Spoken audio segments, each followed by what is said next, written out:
derechos. ¿Qué significa esto? Pues según sus normas dejarán de mostrar y amplificar los contenidos de estos medios. Bueno, si a nosotros nos queda la medida de esa etiqueta, piense usted cuál le pudiéramos poner a estos sitios digitales que tienen muy claras su filiación. Veamos el siguiente material y los espero a la vuelta.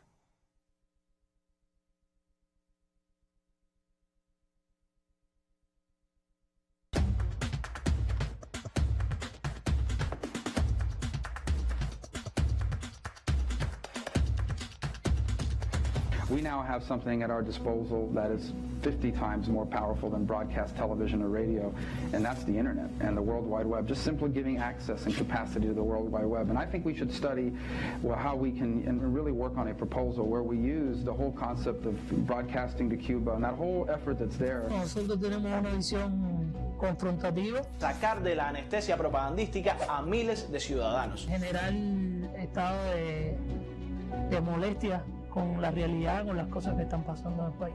Mientras tanto, nosotros seguiremos aquí desmontando la propaganda e informando a nuestra gente. Es una preocupación frecuente el origen de los fondos y si son fondos federales.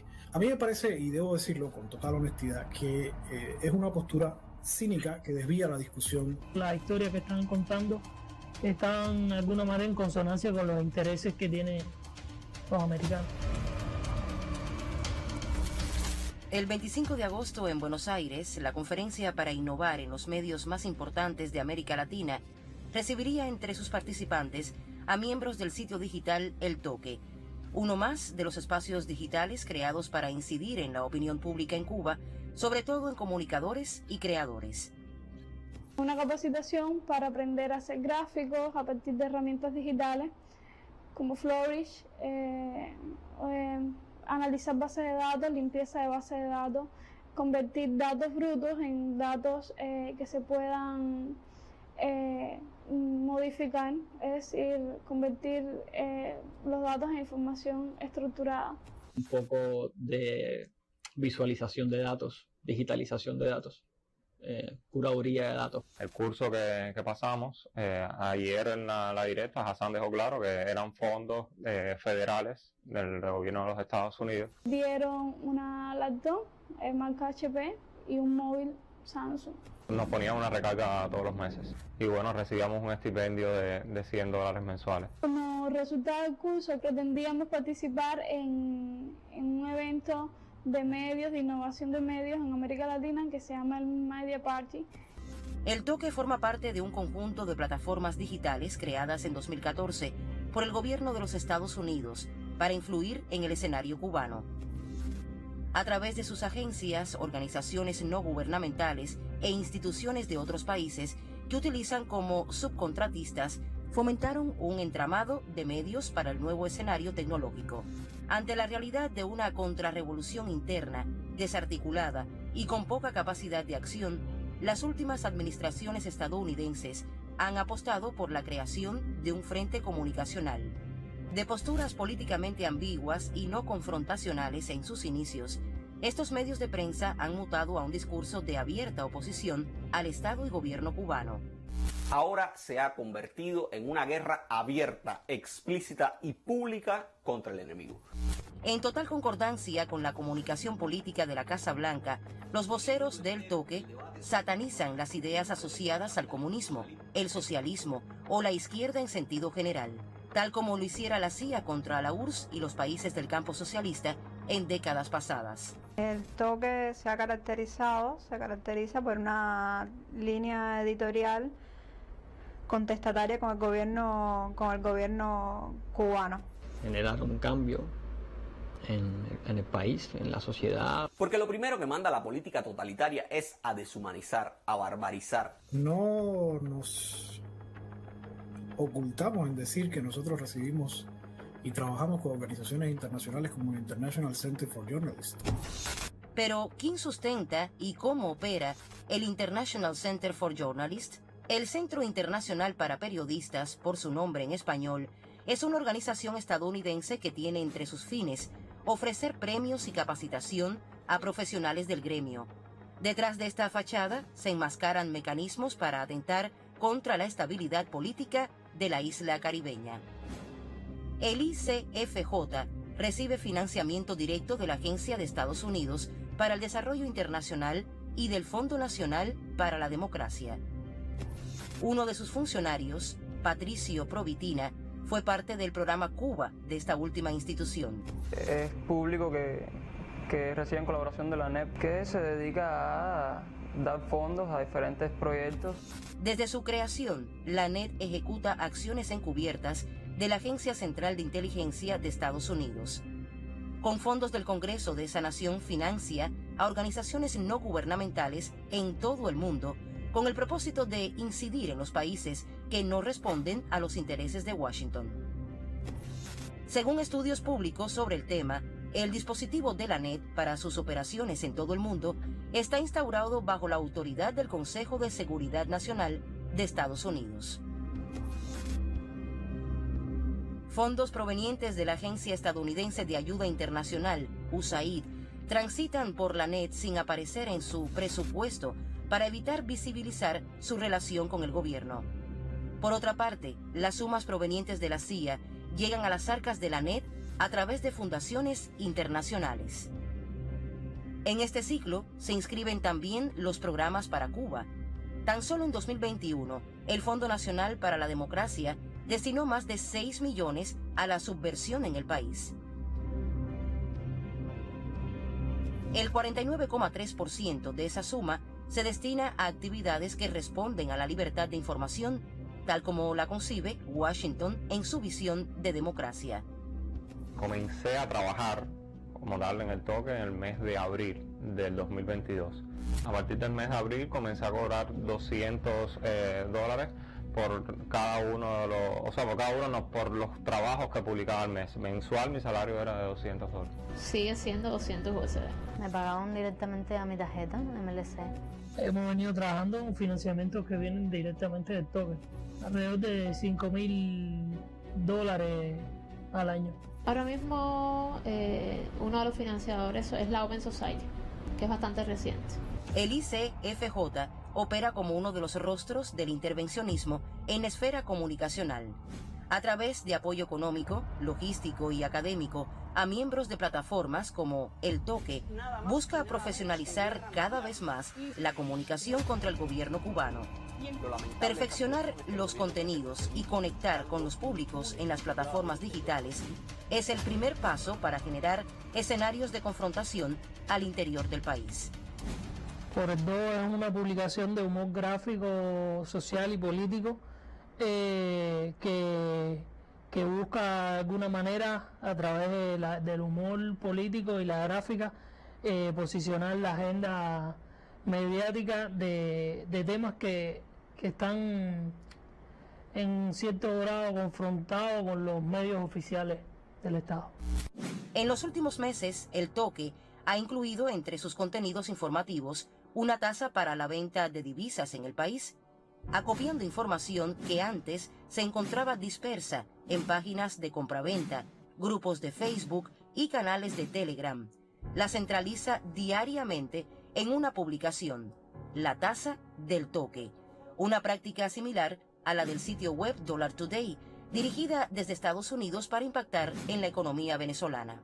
Se ponen datos de oferta, de intenciones de compra, no hay certeza de que realmente sean reales, de que partan de cuentas o de usuarios reales en la red y no sean artificiales, de que realmente esas operaciones se realicen, porque simplemente son intenciones. Intenciones que muchas de ellas tienen un alto componente especulativo por la forma en que funciona este mercado, en la informalidad, por su atomización, y es algo que puede permear ese resultado final de que se pone, ¿no?, como tasa representativa del mercado. Alguien dice, bueno, yo tengo X cantidad de dólares, o los quiero comprar a tanto, o los quiero vender a tanto, pero eso no es verificable, por lo menos con la información que se publique en esa página. No es lo mismo tomar la señal o la referencia a partir de cómo se ejecuta realmente la transacción a una intención de hacer la misma. No se tiene en cuenta el mercado oficial.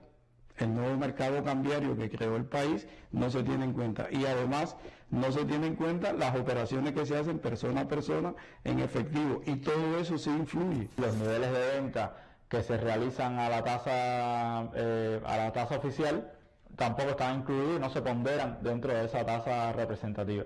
Y otro de los aspectos puede ser también cierto atraso de a veces de un día o 2 días que tiene la tasa representativa respecto a ciertos anuncios que se ven, que se realizan en las redes. La declaración de intención que tiene la página para mí es pseudocientífica, porque usan una metodología que es real, o sea, que se usa por otras entidades, por otros agentes más serios, pero que sin embargo a la hora de aplicarla, a la hora de obtener la información, es lo que la hace no creíble, o sea, no verificable.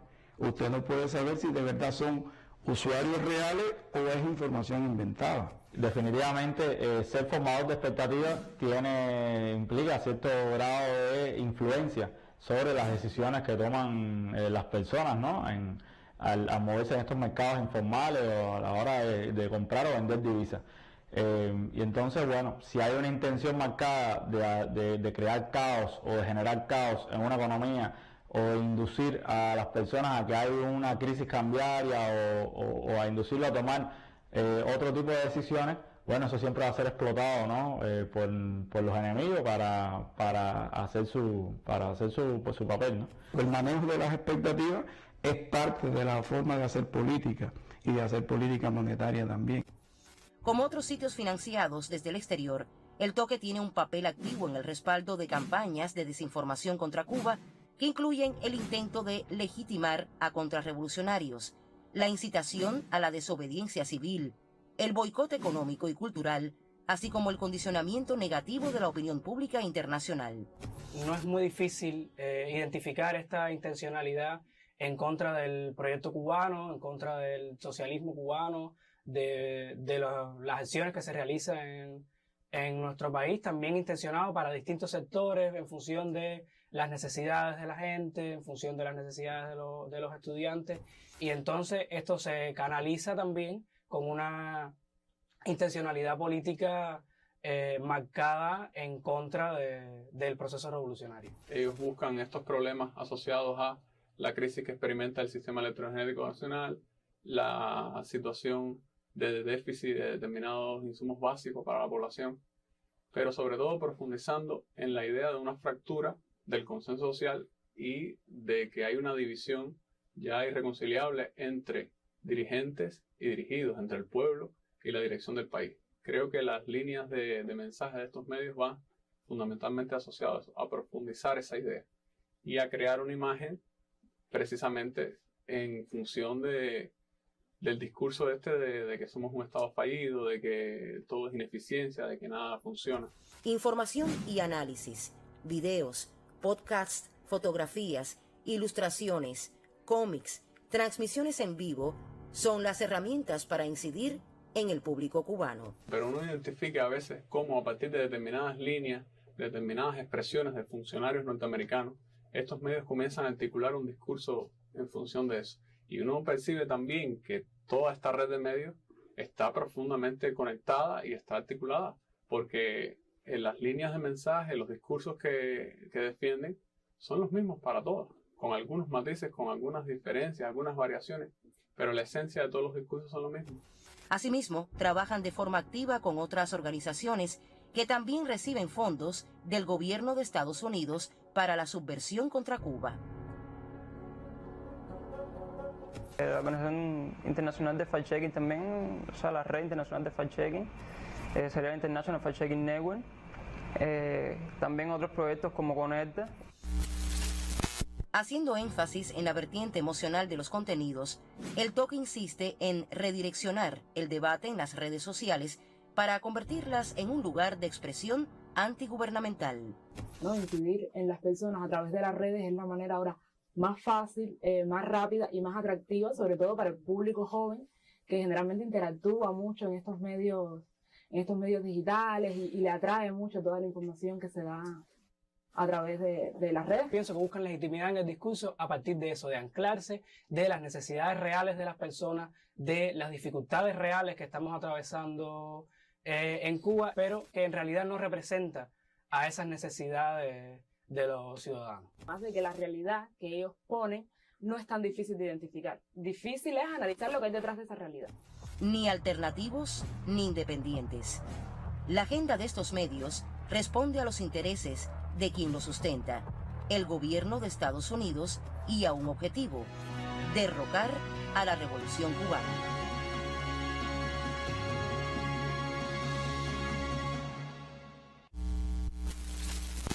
¿Cómo se le llama a eso de cobrar dinero para escribir en contra de tu país, de tu pueblo? No digo criticar, porque el ejercicio de la crítica es legítimo, sino buscar por todos los medios un único fin: crear emociones negativas, desánimo, desaliento, malestar y así desestabilizar al país. Para ayudarnos a entender esta realidad me acompañan los colegas Ricardo Ronquillo, presidente de la Unión de Periodistas de Cuba, y Ayose Naranjo, director del periódico Girón de Matanzas. Bienvenidos. Bueno, Ronquillo, retomando la idea inicial y después de ver este material, ¿qué etiqueta podríamos ponerle a estos medios? ¿Medios afiliados a la NET, a la USAID?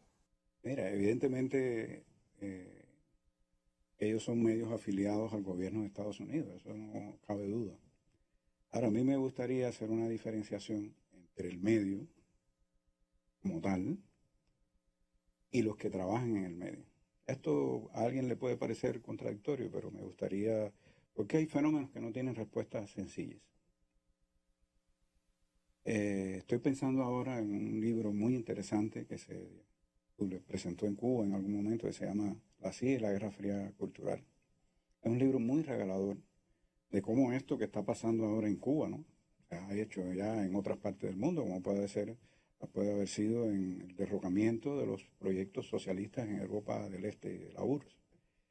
Y en ese libro, por ejemplo, se hace la descripción de cómo algunos intelectuales de esos países de Europa del Este y de la URSS se dejaron engañar por las agencias de inteligencia de Estados Unidos y se montaron sobre el plan desestabilizador del socialismo en esos países, un poco inocentemente algunos de ellos. O sea, no sabían bien, o sea, ellos estaban inquietos con los problemas que tenía el socialismo en esos países.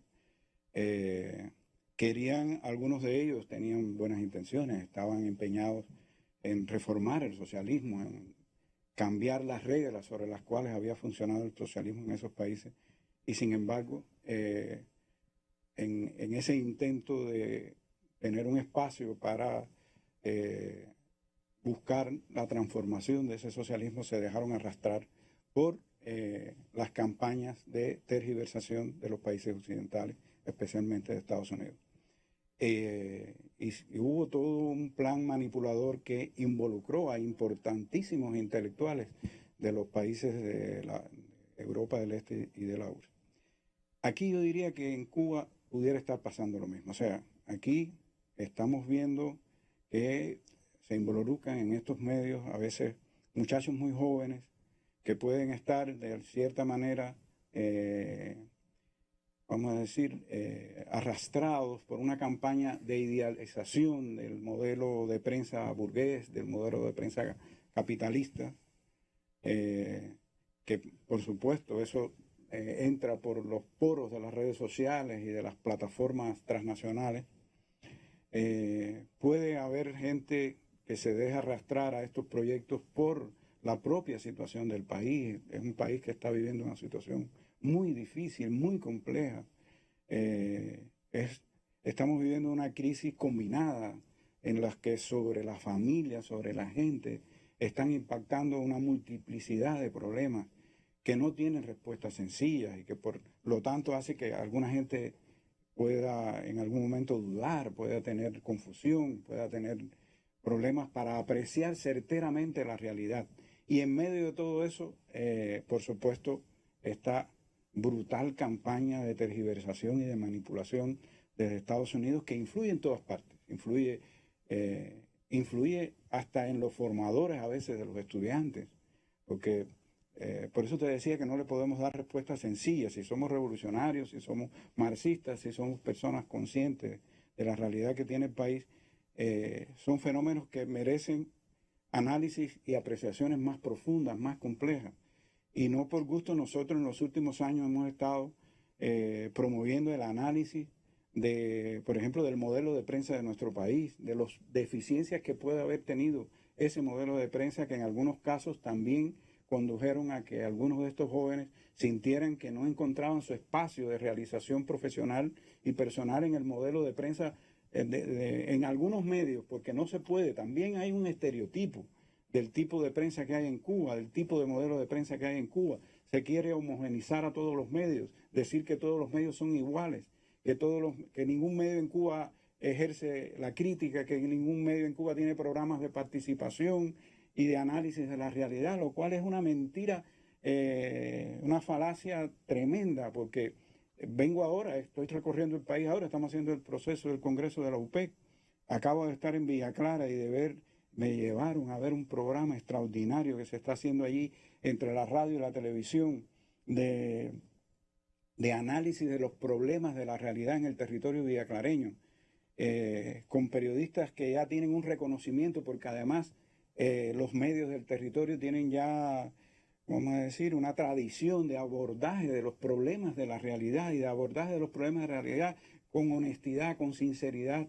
Los medios convertidos en mecanismos de análisis, en intermediarios entre las instituciones y los ciudadanos para abordar sensibles problemas de la realidad. Entonces, aquí estamos frente a un intento de presentar al sistema de medios de prensa de Cuba como un sistema de medios inoperante, un sistema de medios absolutamente subordinado a los intereses estatales o gubernamentales.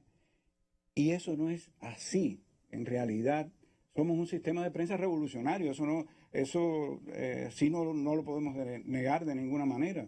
Compartimos el ideal político de la revolución, compartimos el sueño de un país independiente, de un país soberano, de un país con justicia social, que ha sido el gran sueño de la revolución a lo largo de estos siglos. Y compartimos, por supuesto, el desprecio por todo aquello que intente lacerar el sueño de un país soberano, independiente y con justicia social. Que eso, por supuesto, es lo que intenta hacer ahora este ecosistema de medios contrarrevolucionarios financiados por el gobierno de Estados Unidos. O sea, estos medios que han surgido después de, vamos a decir, de la expansión de las redes, que no es nada nuevo, porque el gobierno de Estados Unidos ha financiado proyectos de esta naturaleza antes de la expansión de las nuevas tecnologías. Recordemos a Radio y Televisión Martí, que son anteriores a esto. Recordemos Radio Swan y otras. O sea, ¿cuántos proyectos ha habido después del triunfo de la revolución para intentar derrotar el orden institucional revolucionario en Cuba? Y por supuesto, para esos proyectos siempre lo que se haga desde la prensa, desde la prensa revolucionaria, es algo que ellos intentarán siempre presentar como algo que no sirve a los intereses del pueblo de Cuba ni a los intereses generales del pueblo cubano. En esencia, si buscamos en los diccionarios el concepto de mercenario, dice que por dinero sirve en la guerra a un poder extranjero. ¿Cabe en estos ejemplos, en estos medios de los que estamos hablando? Al final terminan siendo mercenarios, porque están sirviendo al proyecto de una nación poderosa que ha intentado aplastar el sueño de independencia nacional y justicia social de Cuba a lo largo de siglos. O sea, lo que nos quiere vender Estados Unidos, lo que nos quiere vender la derecha internacional, es llevarnos a la idea de que los problemas de la prensa en Cuba, que los tenemos, se resuelven inventando aquí un sistema de medios privados financiados por Estados Unidos. ¿Cómo vamos a aceptar eso como revolucionarios cubanos? No lo podríamos aceptar nunca. Sería traicionar el sueño. Cuando yo hablo de esto, de una nueva concepción revolucionaria y socialista del periodismo en Cuba, estamos hablando de la enorme tradición que tiene el periodismo revolucionario en Cuba. En Cuba no se puede hablar de periodismo revolucionario y de nación, si no se habla de periodismo y de grandes periodistas. Pensemos en que... Julio. No, empecemos por el padre Félix Varela, de los grandes periodistas cubanos, de los fundadores de los primeros periódicos del país. Después pensemos en José Martí, después pensemos en Juan Gualberto Gómez, después pensemos en Pablo de la Torriente Bravo. O sea, ha habido a lo largo de la historia y de la tradición política cubana una imbricación especial entre periodismo y revolución, entre periodismo y nación, entre periodismo y justicia social, entre periodismo e independencia nacional. Que eso nosotros tenemos que inculcarlo, educarlo en las universidades, que los estudiantes salgan permeados de eso. Y por supuesto, enamorar con este proyecto de nación que ha sido tan difícil la cuesta y uno de su construcción. Y uno de esos enamorados es Ayose, director del periódico Girón, y que ha encontrado en este espacio, en este medio, realización personal, supongo yo. ¿Qué me puedes decir? Como joven periodista. Yo quería comenzar comentando parte de lo que decía Ronquillo. Se parte de una estereotipación muy fuerte de lo que es el sistema de medios en Cuba y sobre todo de una homogenización de los medios. Como decía, no todos son iguales. Y para citar solo un ejemplo general sobre el tema del sistema público, sistema privado de medios, tenemos ejemplos en la historia también, por ejemplo, la BBC en Reino Unido, que demuestra que un sistema público de medios no está condenado de antemano a un fracaso editorial conforme, del mismo modo que un sistema privado no garantiza la calidad del contenido que se publica. Por supuesto, no se puede explicarlo, no se puede aludir a esta problemática aludiendo a una sola causa, multifactorial. Estos medios han aprovechado también nichos que han dejado los medios estatales, nuestros medios, vacíos informativos por los cuales han sido costosos, pero sobre los cuales creo que desde hace bastante tiempo también hay ejemplos realmente trascendentes de cambio. Siempre han estado referentes en Cuba, aunque yo hablaba de la historia, pero también del presente. Siempre ha estado un Escambray, siempre ha estado un Invasor, siempre han estado periodistas que han marcado pauta en nuestro país, haciendo un periodismo realmente de gran calidad. Y en base a esos referentes, simplemente, o sea, para los jóvenes, en base a ese tipo de referentes creo que debe estar su orientación, ¿no? Se puede hacer o no prensa crítica, comprometida con el pueblo, con la verdad, en un sistema de medios públicos en Cuba, creo que sí. En eso confío y por eso asumí la dirección también del periódico Girón. Creo que es lo que más necesita la revolución ahora mismo. Creo que... Pero a ti se acercaron también, porque quisieron que tú trabajaras para estos medios. Cuéntame un poco de esa experiencia. Fueron, o sea, en la etapa universitaria, como bien decíamos, uno tiene muchas inquietudes, el espíritu del periodista siempre es, y sobre todo en la formación, en la universidad, es eminentemente crítico, de transformación, de soñar con un periodismo, este periodismo que nos dan también en la universidad. Y por supuesto, como te decía, hubo momentos en que sí, veía vacío, veía nichos en medios oficiales, en medios estatales, que en algún momento me intentaron seducirme con determinados temas para escribir. Lo que siempre prevaleció, como dice Ronquillo, no se trata de acusar, no se trata de juzgar, se trata de comprender, se trata de dialogar, se trata de persuadir y se trata de convencer. Creo que esto es una guerra ideológica y como tal no gana quien más impone, gana quien más convence. Tuve la oportunidad, tuve la suerte de conocer a gente brillante de este lado de acá, de los medios, gente a los cuales admiro muchísimo y que me han demostrado, me han hecho soñar con un proyecto de medios públicos en Cuba. Creo que lo más importante es que hay una generación ahora mismo, al menos en Matanza, que está encontrando su realización personal y profesional en medios estatales y para nosotros es de gran valor. Superando limitaciones tecnológicas, pero plasmando proyectos muy interesantes, sobre todo aprovechando los lenguajes que te brinda la web, los lenguajes que te brinda, o sea, aprovechando el lenguaje multimedial, que creo que es esencial en el contexto actual. Se utilizan términos como independientes, privados, alternativos, y no son independientes porque responden a líneas editoriales dictadas por el gobierno de Estados Unidos, no son privados porque reciben fondos públicos de ese mismo gobierno, y no son alternativos porque hasta el sol de hoy no han presentado una propuesta legítima que ofrezca otro camino diferente al que aprobó el pueblo cubano en su constitución de 2019, por ejemplo. ¿Qué creen ustedes? La pertenencia de estos medios al gobierno de Estados Unidos. Ellos acusan a los medios cubanos de ser, vamos a decir, subordinados al gobierno cubano. Y está muy claro que ellos están absolutamente subordinados al guión del gobierno de Estados Unidos. Y eso se puede demostrar muy fácilmente.